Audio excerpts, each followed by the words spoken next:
my name is Sister Bernadette. I'm a member of the Franciscans of Halifax, and I'd like to welcome you to this episode of Communion of Saints. Our saint today is Saint Felix of Cantalice. Before we delve into his life, however, we have our traditional quiz question.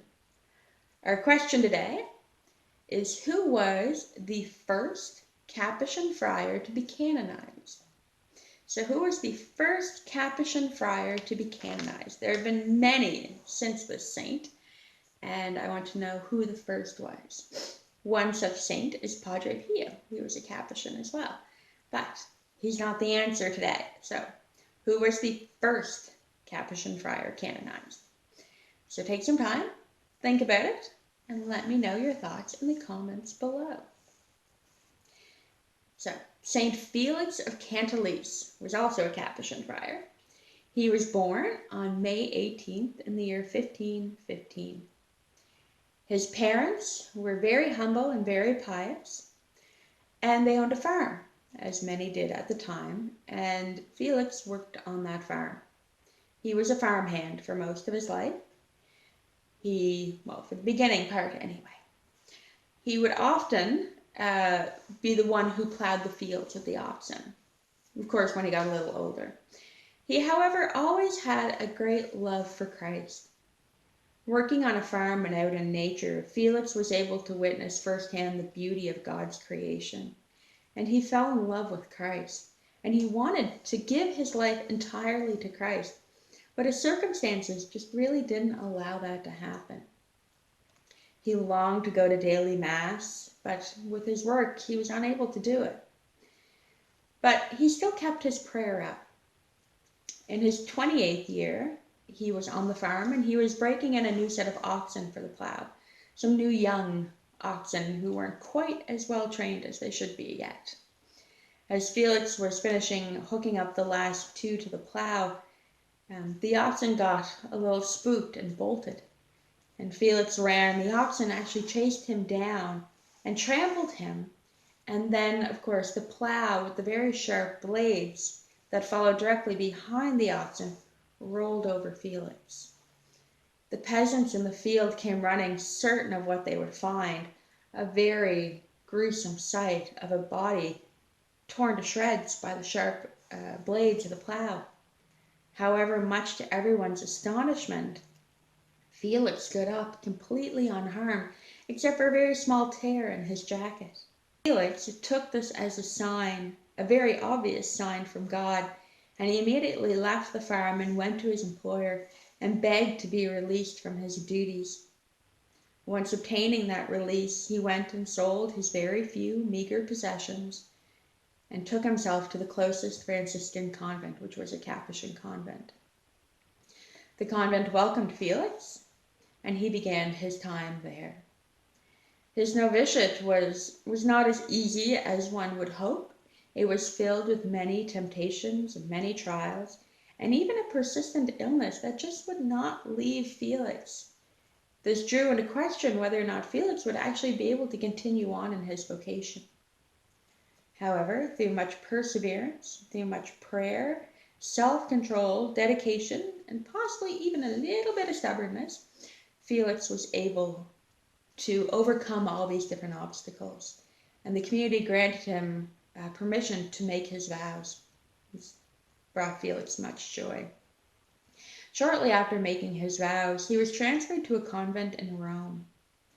Felix always had a very humble, very pious disposition. He was very gentle and kind to everyone he met, and his fellow friars saw this in him and that he would be perfect to be one of the ones to go and beg for alms.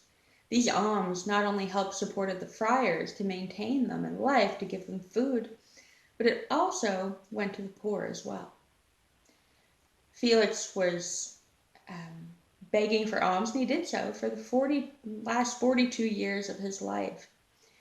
His gentle and kind disposition and his always love for the people earned him the name of Brother Deo Gratias, something he would always say, Deo Gratias, every time he would receive alms. It was affectionately given, and it means, Brother, thanks be to God. One of the things that he would do So every day he'd beg for alms, he'd return the alms to the convent, and then immediately go to the local church, to the closest church, to give thanksgiving to God for the generosity of the people. He would often spend long hours there in prayer and thanksgiving. He had a huge devotion to the Blessed Sacrament and to Our Lady, and would often get lost in prayer. It was related one such night that, lost in prayer, Mary, our mother, appeared to him, cradling the baby Jesus, and lovingly placed the baby Jesus in St. Felix's arms. St. Felix said it was one of the most greatest joyful moments of his entire life, and he treasured that moment. He was very diligent in everything he did, especially in observing the rules and the regulations within the order. It was said that even if a superior hinted at something that needed to be done, hinted at a possible obedience coming out, Felix would have it done without saying a word. And so his most loved virtue, most loved of the three vows, was that of poverty. Partly because St. Francis loved poverty so much, and St. Felix desired to imitate St. Francis and St. Francis' love for Christ. As St. Francis became another Christ in his desire and love to serve God, St. Felix desired the same, and so he loved poverty. And he loved the things that St. Francis loved and Christ loved, and abhorred the things that St. Francis and Christ abhorred. One such story relates, you may not know, but actually in the rule of St. Francis, in the original rule, it says that the brothers shall not handle any money. And St. Felix observed this to the letter. And there's actually a story that relates that one morning Felix got up and was ready to go do his begging for alms. And he picked up one of the sacks and he could barely lift it. It was so heavy, but there didn't appear to be anything in it. Upon inspection on the sack, he found a very small coin. Felix was disgusted and he flung the coin out of the bag without touching it, abhorring money, not wanting having anything to do with it. And all of a sudden, the bag once again was as light as ever. And St. Felix picked up the bag, put it over his shoulder, and continued on with his day. His love for Christ, his desire to conform himself to Christ, allowed Christ to work many wonderful and extraordinary things through him. Many healings were recorded due to the intercession of St. Felix, sometimes just by making the sign of a cross. One such story relates, as one of the miracles that Christ had done as well, is that Felix restored a young dead child to his mother alive and healthy. He was also given great wisdom, the gifts of wisdom and understanding, especially in dealing with some of the most difficult and trying situations that nobody could really make sense of. Felix was given the grace to be able to discern the best course of action and how best to handle those situations. He loved Christ. He just was in love with Christ. He died very joyfully, excited to go see him, to finally meet Christ in the flesh on the Feast of Pentecost, May 18 in 1587. He was declared a saint in 1709. This is actually the answer to our quiz question. The first canonized Capuchin saint was by Pope Clement XI in 1709, and it was St. Felix of Cantalice. So he is the first recorded, recognized by the Church, Capuchin saint. So there's your quiz question. There's the answer early in this video. I think what I love about St. Felix is, well, a couple of things actually. I love how he discovered God through the beauty of nature, through the beauty of creation. It's how I did it as a young child as well. My family's a very outdoors family. And so being in the woods and seeing the beauty, the intricacy of everything that God had created just drew me more into love for Christ and wanted me to know more about him, for one who could create such beauty. As a religious, I'm doing my best to live the rule of St. Francis and trying to strive to be like St. Francis and St. Felix and other Christ.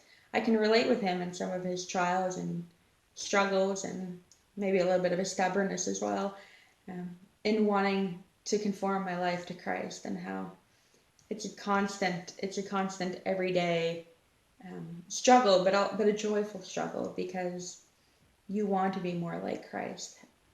I like St. Felix as well for his strong devotion to prayer. He conformed everything he did and tried to change everything he could to love Christ better. And I think that's something great that we can learn from as well. He didn't do great things. I mean, I'm sure the first time he went to the chapel to pray in Thanksgiving, it wasn't hours long. But after time and perseverance, it came that way. And it took time and perseverance, he became the great saint that he is. And I think that's something we can all remember. It's perseverance, patience, a little bit of stubbornness, especially in working in the fields for Christ, is never really a bad thing. And so I think that's how I'm going to end this video today, is that perseverance, to remember to be persevering and patient in our work for Christ. And so I encourage you all to do that. Remember, if you need to include a little bit of stubbornness, that's okay too. So I'd like to thank you. Thank you for joining me today. And if you liked this video and you'd like to see more, please hit that like and subscribe button and go look up more on St. Felix. He's a fascinating saint. And we'll see you at our next video. God bless.